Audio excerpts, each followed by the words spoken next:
I'm infant massage instructor Helen Thompson. Hello and welcome to First Time Mums Chat. Being a parent for the first time is challenging and changes your life in every way imaginable.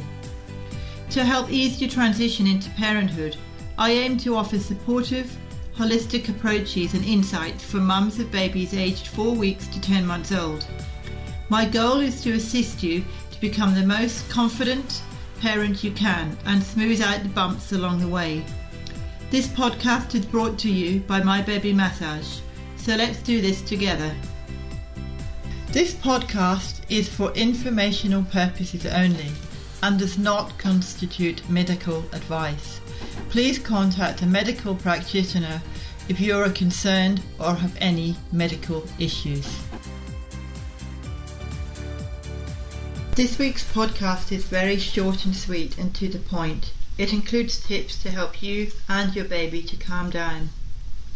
I have prepared a special cheat sheet for you at the end of the podcast that you can print out and have to hand when you need it.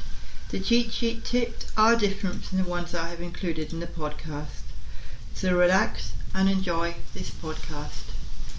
So your little bundle of joy has come home from hospital. At first they were adorable and they slept well. But then the crying starts and they are red in the face. It feels like there is nothing you can do to soothe them. You have tried everything and they are still crying. Could it be that dreaded colic that people talk about?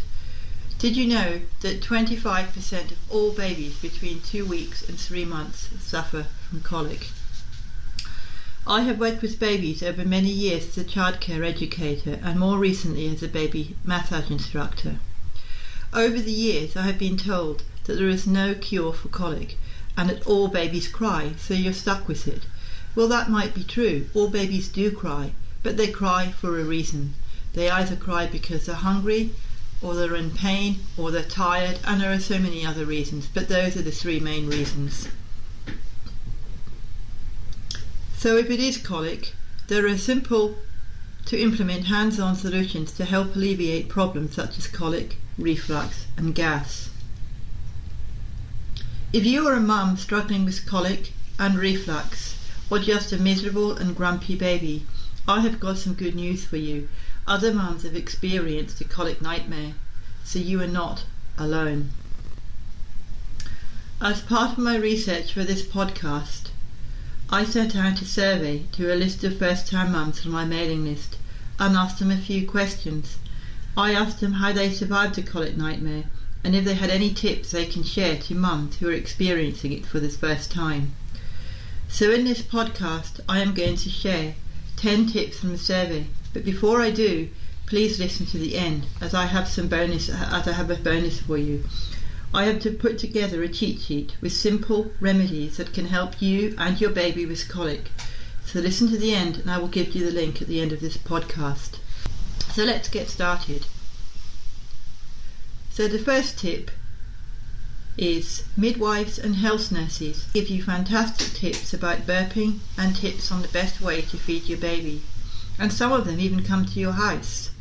Or you can ask them for a phone conference. They are more than helpful. Tip number 2. Put your baby upright in a sling so they are close to you.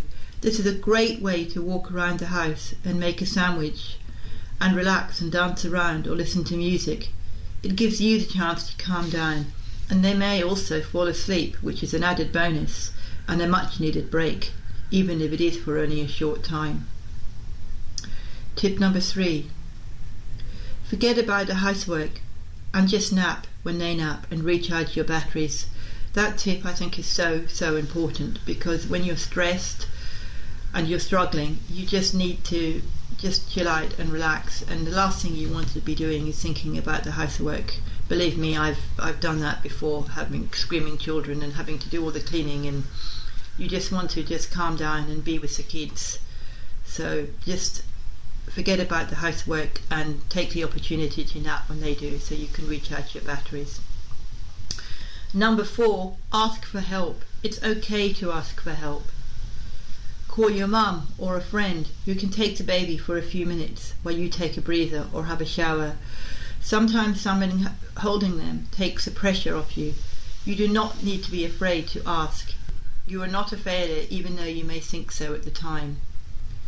I've frequently been in the childcare industry where a mum's had a screaming baby, and I've taken the baby and given them some time out, given the mum some time out, and it's been very beneficial. I've even managed to get the baby to sleep, and the mum couldn't do it because she was so stressed and struggled, and she went and had a shower, and when the baby woke up she was much more refreshed. So it is okay to ask for help.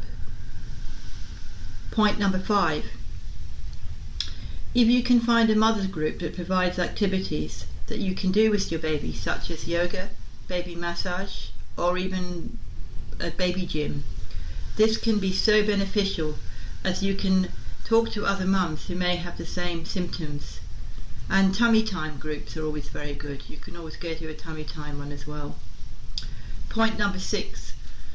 Have a warm bath with your baby. This can be very soothing for you both. You can add some essential oils into the bath, such as fennel and ginger, but do please be careful to make sure that they are very well diluted in the water and mixed in well, so if you do go down that route, as essential oils can be very, very strong.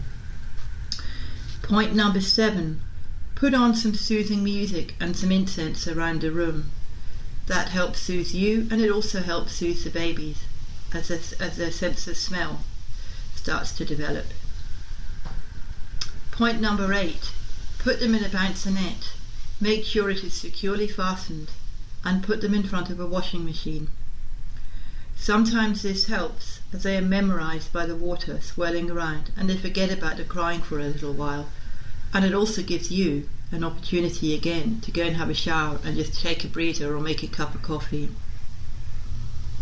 Point number 9.